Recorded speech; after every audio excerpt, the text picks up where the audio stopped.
Rudolf Steiner, whose teachings led to anthroposophical medicine, biodynamic farming, and the Waldorf School, said that the heart is a seven-sided regular form that sits in an imaginary box in the chest. Regular means that all seven sides are identical. Plato described 5 Platonic solids, and Steiner said there was a 6th one. He also said that the heart is not a pump. This fantastic claim was vindicated by Frank Chester, who figured out how to design a 7-sided regular form. This 6th Platonic solid is now called the chestahedron, and it fits perfectly inside a cube at an angle of 36 degrees off-center to the left, the exact same angle that the heart sits in the chest.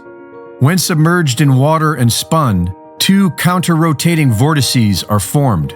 Recent scientific studies have shown that these 2 vortices facilitate the closing of the valves, and when the vortices don't form properly, blood clots will appear.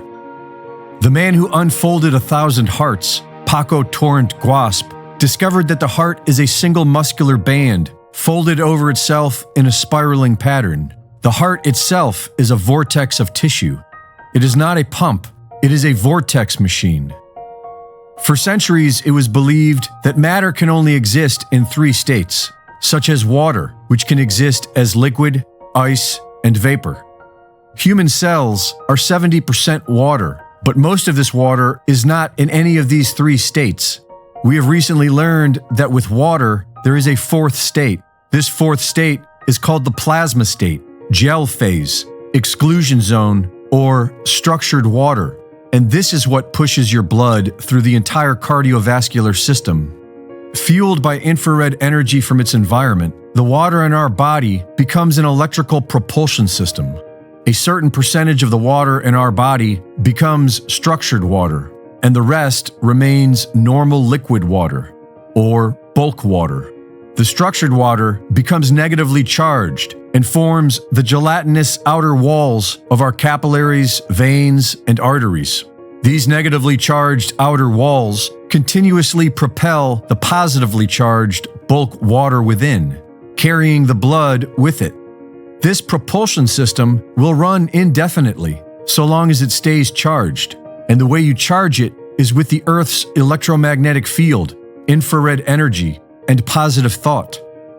The work of Dr. Masaru Emoto has scientifically demonstrated that water exposed to loving human words and thoughts is transformed into its natural hexagonal shape.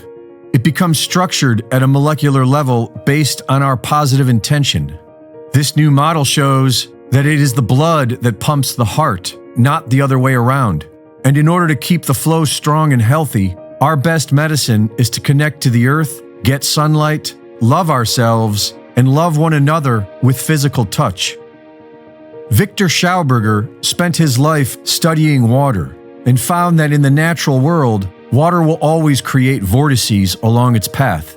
Schauberger learned that this spiral action is what structures the water in nature, and that when subjected to modern man-made water treatment, it loses its structure.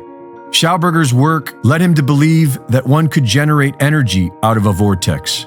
He described it as an energy implosion, as opposed to an energy explosion. Dr. Tom Cowan, who has written about this in Human Heart, Cosmic Heart, has an interesting theory which may explain the saying, "a heart of gold." Another recent discovery is that gold in its purest form does not appear to be gold at all. Under the right conditions, normal physical gold can be transformed into a fine white powder known as monatomic gold. This monatomic gold has been studied by multiple advanced laboratories, and it has very strange properties. It can be made to levitate and disappear. Monatomic gold is superconductive, and many would argue that this is what the alchemists were after. One of the ways of turning metallic gold into monatomic gold is by putting it through a high-speed vortex. When this transformation occurs, there is a flash of light and a 44% loss in weight. Dr. Cowan believes that the trace amounts of gold in our blood is transformed into monatomic gold as it travels through the double vortices in the heart, creating the spark of life. Reporting for InfoWars, this is Greg Reese.